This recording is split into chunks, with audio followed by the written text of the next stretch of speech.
Hello, U of M students. This is Deak Swearingen, the Adapted Physical Education Coordinator for Ann Arbor Public Schools. I've worked in Ann Arbor for the last 9 years, having U of M students joining our different environments. I think Ms. Shore has a couple questions that we would like to kind of give a little bit more detail on the volunteering experience. Great, so let's start. So can you tell students a little bit more about the type of things they'll be doing in their placement? Yeah, so it'll vary a little bit on depending on the age and the school that they are going to be volunteering in.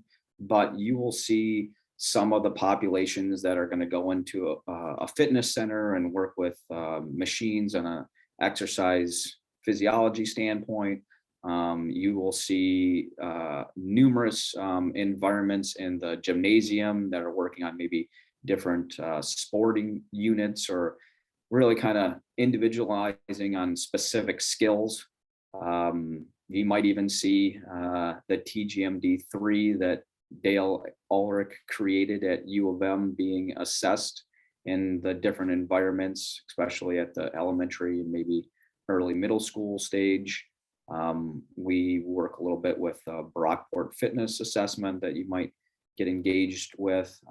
So those are the kind of the different components that you might see environment wise. Great, thanks. Can you also tell students the best ways that they can help out no matter what placement they may have? And so the students, you'll really see varying disabilities, and the communication will look very different in the different schools and different settings that you'll volunteer with. The biggest component is understanding the student and what the student's need is. That can take some time, asking questions to staff members, not only the teacher, possibly the physical therapist or occupational therapist that might be working in that environment.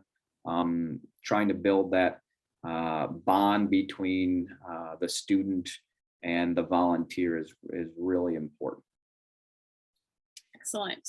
And finally, are there any expectations that you and the other teachers have of volunteers who are going to be coming in and helping you out? Yeah, so the expectation is a little bit more challenging, a little bit more strenuous now that COVID has kind of come into the picture.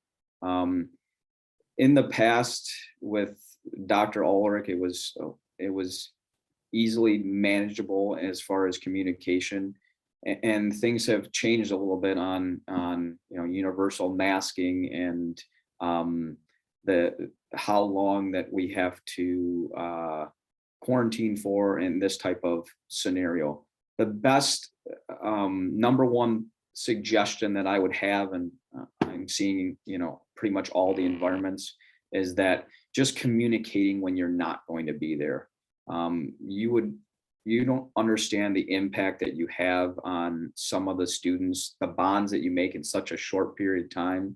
It becomes really challenging to try to have a conversation on why their favorite volunteer is not in the environment.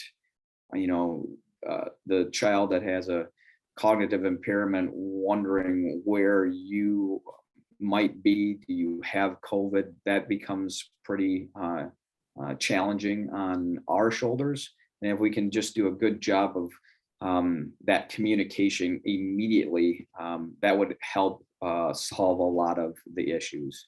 We know that things come up. That is life, and as life is a little more complicated with regards to COVID, but that communication piece we can always work on. And then also, just trying to figure out the likes and the dislikes of the child. That can take years.